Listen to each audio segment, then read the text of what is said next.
Salam, gəlin bir anlıq düşünək. Günün sonunda gözlərinizdə o qəribə yorğunluq, quruluq, bəlkə də biraz qızartı olur, elə deyilmi? Əminəm ki, çoxumuza tanış hissdir. Narahat olmayın, tək deyilsiniz. Bugün biz məhz bu problemi həll etməyə çalışacağıq. Smartfonların gözlərimizə təsirini azaltmaq üçün 5 super sadə, amma çox effektiv üsulu birlikdə öyrənəcəyik. Hazırsınızsa başlayaq. Baxın, sual budur. Ekranlar gözlərinizi yorur? Yəqin cavabınız hədir. O hissi bilirsiniz də, saatlarla telefona, kompüterə baxırsan və birdən gözlərində bir ağırlıq çökür. Bəs, doğrudan da niyə belə olur? Gəlin bu işin dərinliyinə gedək və görək bu yorğunluğun əsl səbəbkarı kimdir? Axı deyirlər, problemi həll etmək üçün əvvəlcə onu tanımaq lazımdır. Deməli, bu narahatlıq heç də təsadüfi deyil, bunun elmi bir izahı var. Və bütün məsələm əslində hər gün istifadə etdiyimiz texnologiyanın, necə deyim, bir yan təsiridir. Yaxşı, pərdəni qaldıraq və əsas günahkarı ilə tanış olaq. Bəli, məsələnin kökündə mavi işıq dayanır. İngiliscə blue light. Yəqin ki, RGB sözünü eşitmisiniz də, yəni qırmızı, yaşıl və mavi rənglərin qarışığı. Bax, bu mavi işıq həmin spektrin ən güclü, ən yüksək enerjili hissəsidir. Təsəvvür edin, məhz onun sayəsində biz telefon ekranını parlaq gün işığında belə aydın görə bilirik. Amma bu gücün bir də mənfi tərəfi var. Baxın, burada çox maraqlı bir fərq var. Gözlərimiz sanki təbii bir günəş eynəyi ilə yaradılıb. Günəşdən gələn işığı süzmək üçün öz daxili filtrləri var. Amma iş telefon ekranından gələn mavi işığa gələndə, o, sanki bu təbii müdafiə sistemini aldadır. O filtrlərdən rahatca keçir və birbaşa gedib gözümüzün ən həssas nöqtəsinə, torluq işığa çatır. Və bütün o yorğunluq, gərginlik hissi də məhz buradan başlayır. Yaxşı, bəs nə etməli? Əla xəbər odur ki, çıxış yolu ələ öz cibimizdədir. Yəni, telefonumuzun özündə. Heç bir əlavə proqram yükləmədən, pul xərcləmədən, sadəcə 1-2 ayarı dəyişməklə vəziyyəti xeyli yüngülləşdirə bilərik. Gəlin görək necə? Birinci məsləhətimiz Dark Mode. Yəqin ki, çoxunuz artıq istifadə edirsiniz. Qaranlıq rejim. Bu sadəcə bir trend deyil, həqiqətən də işə yarayır. Həm gözlərinizə düşən yükü azaldır, həm də bonus olaraq telefonun enerjisinə qənaət edir. Yəni, bir güllə ilə 2 dovşan. Aktivləşdirmək də uşaq oyuncağıdır. Sadəcə daxil olursunuz ayarlara, oradan ekran bölməsini tapırsınız və qaranlıq rejimi aktiv edirsiniz. Və salam, inanın gözləriniz sizə dərhal təşəkkür edəcək. İkinci super faydalı funksiya, gecə işığı və ya bəzən göz rahatlığı da deyilir. Bu neyidir? Ekranın o soyuq, kəskin ağ rəngini alıb, yerinə daha isti, sarımtıl bir tona keçirir. Bu, o zərərli mavi işığı demək olar ki, neytrallaşdırır.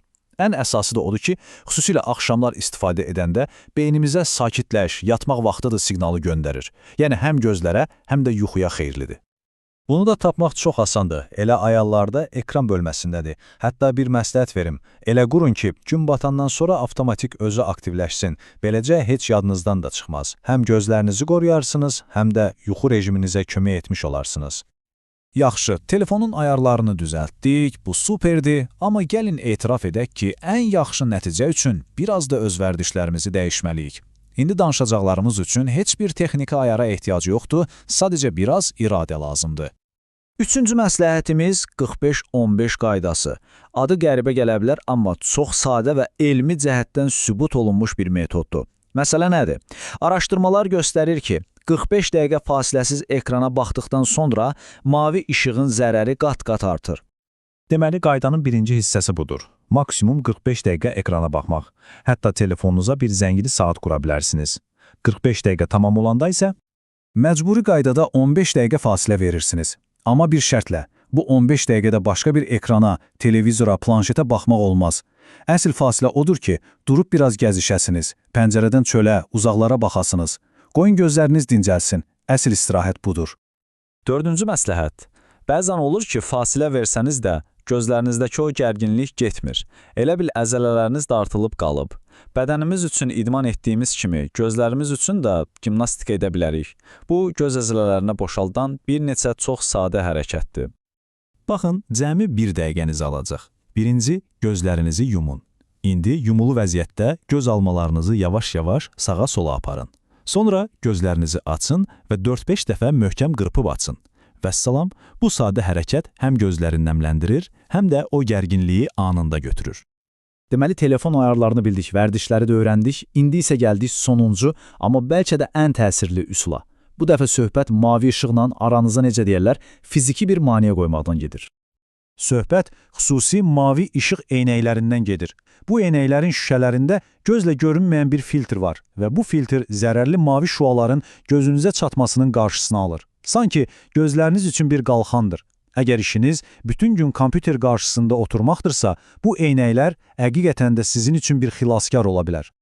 Yaxşı, gəlin öyrəndiklərimizi tez bir şəkildə yada salaq. 5 sadə addım.